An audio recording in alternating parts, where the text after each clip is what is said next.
অবশেষে দেশে ফেরা নিয়ে মুখ খুললেন সাবেক প্রধানমন্ত্রী শেখ হাসিনা। রাজনৈতিক অনিশ্চয়তার মধ্যেও ভারতের মাটিতে বসে আত্মবিশ্বাসী কণ্ঠে জানালেন তিনি দেশে ফিরবেন, আর ফিরবেন মাথা উঁচু করে।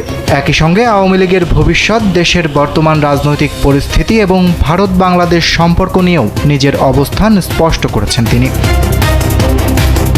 ভারতীয় সংবাদ মাধ্যম আনন্দবাজারকে দেওয়া একান্ত সাক্ষাৎকারে শেখ হাসিনা বলেন, অতীতেও তাকে একাধিকবার হত্যার চেষ্টা করা হয়েছে, কিন্তু আওয়ামী লীগকে দমন করা যায়নি। তার দাবি, সৃষ্টিকর্তা বাঁচিয়ে রেখেছেন বলেই তিনি আবারও দেশে ফিরে গণতান্ত্রিক পরিবেশ পুনঃপ্রতিষ্ঠায় কাজ করবেন। আওয়ামী লীগের উপর নিষেধাজ্ঞা ও রাজনৈতিক চাপের প্রসঙ্গ টেনে তিনি বলেন, বঙ্গবন্ধু শেখ মুজিবুর রহমানকে হত্যার পরও দলকে নিশ্চিহ্ন করার চেষ্টা করা হয়েছিল, কিন্তু আওয়ামী লীগ আরও শক্তিশালী হয়ে ফিরে এসেছে। তিনি বলেন, এখনও দেশের ভেতরে বিপুল সংখ্যক নেতাকর্মী ও সমর্থক সক্রিয় রয়েছেন এবং তারা বর্তমান সরকারের বিরুদ্ধে আন্দোলন চালিয়ে যাচ্ছেন।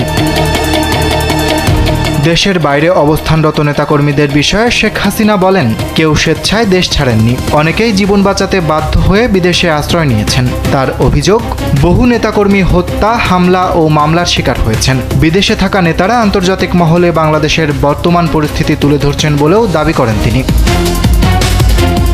এছাড়া ভারতের সঙ্গে সম্পর্ক নিয়ে দীর্ঘদিনের সমালোচনারও জবাব দেন শেখ হাসিনা। তিনি বলেন, আওয়ামী লীগের বিরুদ্ধে বারবার ভারতপন্থী হওয়ার অভিযোগ তোলা হলেও দেশের স্বার্থবিরোধী কোনো চুক্তির প্রমাণ কেউ দেখাতে পারেনি।